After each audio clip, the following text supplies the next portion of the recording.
আয়নায় যেরকম নিজেকে দেখা যায়, তেমনি তার সংস্কৃতির মাধ্যমে জাতিকে দেখা যায়। একটা জাতি কতটা সভ্য বা কতটা উন্নত সেটা পরিমাপ দেয় সংস্কৃতি।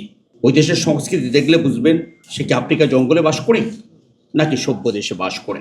সংস্কৃতি নিয়ে আমাদের মাতামাতির অন্যতম কারণ হলো এই সংস্কৃতি মানুষ অন্তরটাকে আলোকিত করে, এটি মানুষের চিন্তাধারাকে বিকশিত করে। যদি মোদ্দা কথায় বলি, সংস্কৃতি ছাড়া মানুষের জীবন মূল্যহীন। অসভ্য মানুষকে তো মানুষ মূল্য দেয় না, সংস্কৃতি মানুষকে সভ্য করে তোলে। যে সমাজের দেখবে যে সমাজটাতে, যে দেশটা সংস্কৃতিতে সমৃদ্ধ, সেই সমাজ বা সেই দেশে শান্তি এবং আনন্দ বিরাজ করে।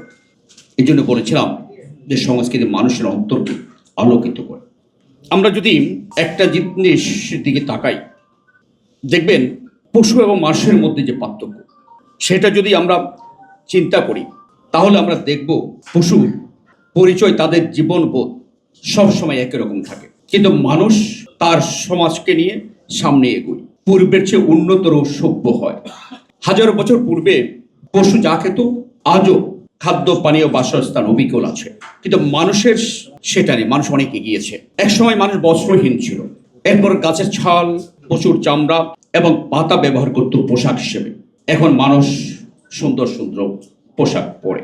আদিম যুগে মানুষ কাঁচা মাংস খেত, ফল, শিকড় এবং অন্যান্য বন্য উৎস থেকে সংগৃহীত খাবার খেত। এখন মানুষ রান্না করা খাবার, প্রক্রিয়াজাত খাবার খান।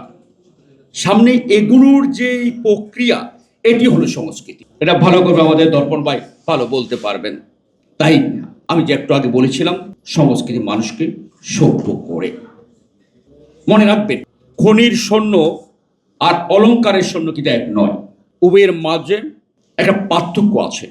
এই যে পার্থক্য, তার পশ্চাতে রয়েছে দীর্ঘ পরিশুদ্ধিকরণ প্রক্রিয়া। তেমনি সভ্য মানুষ আর অসভ্য মানুষও এক নয়।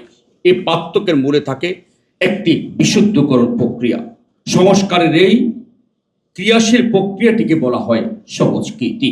তাই আমরা সংস্কৃতিকে এত বেশি গুরুত্ব দিচ্ছি।